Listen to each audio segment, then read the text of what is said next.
This is Celeste from the Celestial Report with some breaking news for you from this week. And I am the 1880s pioneer woman fighting the 21st century war, and I'm bringing you along so that you can see what's happening from my eyes. So right now, I found at the White House, it is continuing its dedication to end cancer as we know it. That really troubles me because just as we found with the COVID debacle, they ended up, once people started either dying from COVID or they started dying from the vax, they would say, oh, no, it was a stroke, it was a heart attack, it was this, it was that. So the White House is saying that they are doubling down in their efforts to end cancer as we know it. The problem is that when you take those medical therapeutics, just a sec here, or a jab, um, it is seeded with cancer. So not only was your chance of getting cancer very high due to environmental factors that are lodged against us, everything from chemicals to electromagnetic radiation, but also now we have the seeding of people through various drugs and jabs. So anyway, of course, they are going to say that they need to double down, and they have reignited the cancer moonshot, and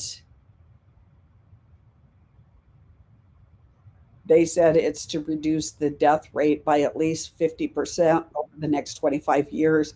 I think I would switch that around. They're going to increase it by 50%, which is hard to believe. So, what is the president up to? Um, he wants to close the screening gap. So, he wants every single person screened for cancer. And that can be through the different nanoparticles, hydrogel, that type of thing. Or it could be things like mammograms, different other testing type things. Understand and address the environmental exposure. Once again, the president is right on target with not really caring if you get cancer or not, but understanding and addressing the environmental exposure. So, what was it in the environment that caused you to go off the deep end and get cancer? Three, decrease the impact of preventable cancers. And once again, it's not preventable cancers. They are going to do cancers that are going to be extremely resistant to any treatment. And but it is they're talking preventable, and I don't know how they're going to accomplish that. Bring cutting edge research in the pipeline to patients and communities. Well, um, I am in the middle of a synthetic biology articles, and I will be doing a webinar on what this cutting edge science and research is going to bring you. So we are going to go deep into the weeds. If you want a preview, you can go to shepherdsheart.life. I think it's the top one. It's on synthetic biology, and you can get a hint at what's coming for patients and the communities. And supporting patients and caregivers. Basically, that means hospice.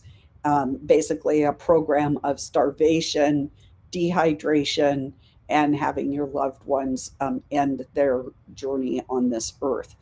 And so that's what they are up to. They have all of their cancer cabinet, and I'll just let you look at it. One thing that I was really concerned about is the HHS is launching Cancer X, a public private partnership developed, which is fascist, by the way, as a national accelerator to boost innovation in the fight against cancer. The last time we saw something X, it was Clade X, and that was introducing to the world a new life form that would forever change the world, and that was SARS-CoV-2. So I don't know what they're up to. I did at look up Cancer X. I didn't see any exercises on the book, but I did find a webinar given by Japanese and Americans on Cancer X. But I just want you to know that these are public private partnerships. It's the marrying of government and private industry for their own purposes. So I think that is that is all for today, and we will see you next time on the Celestial Report.